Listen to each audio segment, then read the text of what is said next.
Nous parlions au début de cette édition du 7-8 du mariage homosexuel. Autre sujet lourd à porter pour la majorité en ce moment, c'est cette question du cumul des mandats des élus. Bonsoir Jean-Luc Trottignon. Bonsoir. Vous êtes l'un des responsables d'Anticor, responsable sur le département des Yvelines. Anticor, association fondée en 2002. Son objectif, c'est combattre la corruption, réhabiliter la politique. Association qui était partie civile dans le procès de Jacques Chirac sur l'affaire des emplois fictifs. Vous étiez venu nous en parler à l'annonce du jugement d'ailleurs sur ce plateau. Aujourd'hui, vous lancez une pétition pour demander aux élus, députés, sénateurs socialistes de respecter les engagements qu'ils avaient pris en matière de non-cumul des mandats. Vous reprochez à certains de ne pas respecter les engagements qu'ils avaient pris pendant la campagne. C'est bien ça ? Tout à fait, parce que nous luttons aussi à Anticor contre l'abstention et le développement des votes de rejet, des votes extrémistes.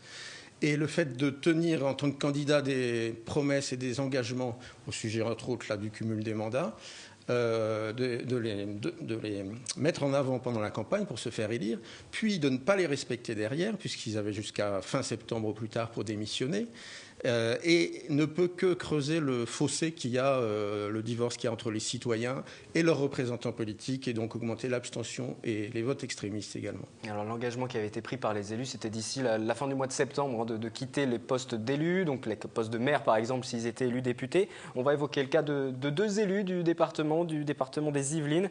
Auparavant, juste aujourd'hui, Lionel Jospin a fait un point d'étape sur les travaux de sa commission de rénovation et de déontologie de la vie publique qui a été mise en place par François Hollande lors de son élection. Il a plaidé pour une limitation étroite du cumul des mandats. Il n'y aura pas de distinction non plus, a priori, dans ses recommandations entre sénateurs et députés. Ça va dans le bon sens ? Écoutez, oui, ça me paraît normal. Cependant, nous nous méfions beaucoup à Anticor des amendements qui pourraient venir dans les débats au Parlement, qui sont des amendements très corporatistes qui peuvent surgir et donner un tel paquet de limites que la loi, au final, ne serait qu'une demi-loi en matière de non-cumul des mandats. Non, justement, un exemple concret, par exemple. Cette loi qui doit arriver au printemps 2013, l'annonce du président de la République qui a été faite en fin de semaine dernière pour officialiser cette date. Vous en attendez quoi ? Qu'elle soit très stricte ? Par exemple, justement, si cette loi autorise un élu, un député, à être premier adjoint d'une commune ? Non, on attend que les promesses soient respectées, tout simplement, les engagements. Tout d'abord, c'est aucun mandat, même premier adjoint, ce n'est pas possible ? Pas de mandat exécutif local. C'est simple conseiller municipal, on peut le rester justement parce que des parlementaires disent qu'il faut qu'ils gardent un pied dans l'ancrage local. Un simple conseiller municipal qui peut assister à toute commission éventuellement municipale, ça suffit entièrement. Mais participer à l'exécutif, c'est-à-dire aux décisions, au pouvoir, au travail de décision quotidien dans les conseils généraux, régionaux ou les conseils municipaux ou les intercommunalités, non. C'est un mandat de parlementaire. Pour l'effectuer correctement, on a besoin de l'effectuer à 100% de son temps, et il est temps qu'on cesse de faire croire aux Français qu'on peut le faire aussi bien à mi-temps que si on y consacre tout son temps. Comme le mandat local, on ne peut pas le faire aussi bien à mi-temps que si on y consacre tout son temps d'élu. Et donc une pétition au niveau national, combien de signatures aujourd'hui ? Alors pour le moment, on a lancé il y a une dizaine de jours, on a plus de 2600 signatures, ça monte tous les jours. Elle est plus particulièrement destinée justement aussi aux parlementaires du PS qui ont signé un engagement de respecter ce qu'ont demandé 71% des électeurs socialistes, des militants socialistes, il y a 3 ans, et qui ont signé tous un papier qu'ils ont envoyé à Solferino, s'engageant à démissionner au plus tard de leur mandat de parlementaire, pour les sénateurs élus en 2008 et les députés élus en juin, à fin septembre. Donc on trouve ça peu respectueux d'abord des 71% de militants socialistes qui l'ont demandé et des engagements vis-à-vis des électeurs de ne pas l'avoir fait. Il y en a 2 dans le département des Yvelines plus particulièrement que vous ciblez. 2 élus, Philippe Esnol, le maire de Conflans-Sainte-Honorine, qui est également sénateur socialiste, et puis Françoise Descamps-Cronier, qui est maire député PS. Vous les avez contactés directement ? Quelles ont été leurs réponses ? Je sais que ça leur a été transmis, notre pétition, d'après ce qu'on nous a dit, les gens qui sont sur place.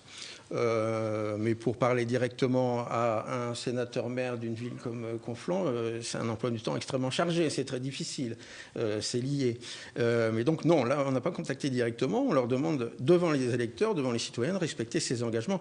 Et l'argument de dire « Ah oui, mais c'est compliqué de préparer sa succession ». Eh bien justement, c'est là où je voulais en venir, puisque Philippe Esnol, par exemple, nous l'avons contacté aujourd'hui. Oui. Lui, il a dit qu'il n'était pas forcément opposé à quitter son poste. Son entourage déclare aussi qu'il faut un sens des responsabilités collectives accrues pour que la progression progression du PS lors des dernières élections ne soit pas stoppée brutalement. Voilà pour la déclaration. En d'autres termes, qu'on laisse du temps pour préparer la succession. Vous comprenez cet argument ? Bien, je pense que c'est se moquer du monde. Parce que ça fait 3 ans que les militants socialistes l'ont décidé par un référendum interne, que c'est depuis 2010 que le Conseil national du PS, après l'a dicté comme règle, qu'ils le savaient tous. Philippe Esnol, il a signé le papier d'engagement de démissionner de son mandat au plus tard en septembre 2012, pour pouvoir être candidat au sénatorial de l'année dernière. Donc il le sait parfaitement. Et il a fait tout le temps qu'il fallait pour préparer sa succession, tout comme Madame Françoise Descamps-Cronier. On verra ensuite ce qui va aboutir sur cette proposition de loi, la situation qui devrait être tranchée au printemps 2013, sur tout ce qu'avait annoncé le gouvernement. Une situation à part peut-être, on ne va pas parler des députés, on ne va pas parler des sénateurs, on peut parler des ministres aussi. Benoît Hamon par exemple, qui est conseiller régional. Alors, est-ce que c'est un souci ? L'est-il toujours ? Ça, je ne sais pas. Il se présente en tout cas comme conseiller régional et c'est comme ça que c'est annoncé sur le site du conseil régional. Oui, mais le site du conseil régional indique qu'il est également député. Or, il ne l'est plus. Alors, je ne sais pas où on a la mise à jour. Il reste député, mais effectivement, il est remplacé par Jean-Philippe Mallet, que nous avions d'ailleurs tout à l'heure en ligne, tant qu'il est ministre. Vous aviez mis comme sous-titre député de la 11e. Donc, ce n'était pas Benoît Hamon, le député. Bon. Donc, si jamais c'était le cas, ce serait assez grave, parce que si Benoît Hamon n'a pas démissionné du Conseil régional, alors qu'il a signé la charte de déontologie du gouvernement, imposée par François Hollande et Jean-Marc Ayrault, du 17 mai, le point 4, c'est tout ministre de ce gouvernement s'engage à consacrer 100% de son temps à son mandat de ministre et doit donc démissionner de ses fonctions locales. Alors, nous allons vérifier, parce que si ce n'était pas le cas, s'il n'avait pas démissionné du Conseil régional, ce serait encore à un autre niveau, autre chose, mais assez grave. Et dans notre édition de demain, nous ferons le point justement sur ce dossier. Nous contacterons Benoît Hamon pour faire un point et que ce soit bien clair s'il est ou non conseiller régional et quelle est sa position sur cette question du cumul des mandats. Comme vous êtes venu sur notre plateau, je vais également profiter pour vous faire réagir sur un autre dossier qui concerne la ville de Maurepas. Le conseiller municipal Patrick Bouchandon, qui est conseiller municipal de gauche, ancien colistier de Georges Bouchaudon, l'ancien colistier de Georges Mougeot, l'ancien responsable local de l'association anticorruption Anticor également.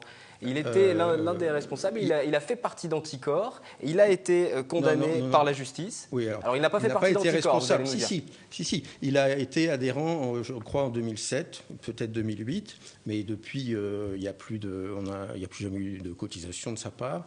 Et alors je vais juste aller jusqu'au bout pour que ce soit clair pour les téléspectateurs. Je vais juste aller jusqu'au bout. Donc ce conseiller municipal de gauche qui a fait partie d'Anticor, qui n'en fait plus partie, c'est ce que vous nous dites, a été reconnu coupable par la cour d'arrêt et la cour d'appel de Versailles le 6 juillet 2012 de corruption passive, condamné à une peine d'emprisonnement de 6 mois de prison avec sursis. Il y a eu un recours sur la forme et pas sur le fond. Ça vous choque justement parce que vous, Anticor, l'association qui est en train de se battre pour avoir plus de morale dans la vie politique, quand on voit l'un de ses membres, même si c'est un ancien membre qui est condamné par la justice. Alors nous, quand on a relayé ça sur le blog d'Anticor 78, Anticor, la position, c'est que quand un élu est condamné en première instance, on réclame un statut de suspension du mandat qui est perdu définitivement si l'élu est condamné définitivement et que l'élu retrouve son mandat s'il est blanchi. Alors là, on rencontre aussi deux choses. C'est qu'il y a toujours présomption d'innocence dans notre système judiciaire français tant que le jugement n'est pas définitif. Et c'était en cassation. Il s'est porté en cassation, d'après ce que j'ai lu donc dans le... Est-ce que ça vous choque au final? Parce que là, on est dans les recours si c'est le cas, vraiment, oui, pour l'instant, il y a une condamnation. Donc... c'est comme pour tout le monde, que ce soit de droite, de gauche, nous, on n'est pas... on est transparti. Il y avait un côté amusant dans la révélation de cette condamnation dans toutes les nouvelles, la semaine dernière ou celle d'avant. C'était que celui qui réclamait sa démission, il y a un petit conflit d'intérêt tout de même, parce que c'est celui qui le remplacerait au conseil municipal si Patrick Bouchaudon démissionnait. Voilà. Donc vous voulez dire, parce que très clairement, l'élu, il y a un élu du côté de Maurepas qui appelle à la démission. Oui. Si l'élu a appelé, on peut se poser la question. Bien sûr, il y a le fond, il y a la morale, etc. Mais on peut tout de même là se poser la question. Merci d'être venu sur ce plateau pour éclaircir déjà cette situation et puis parler principalement du non-cumul des mandats.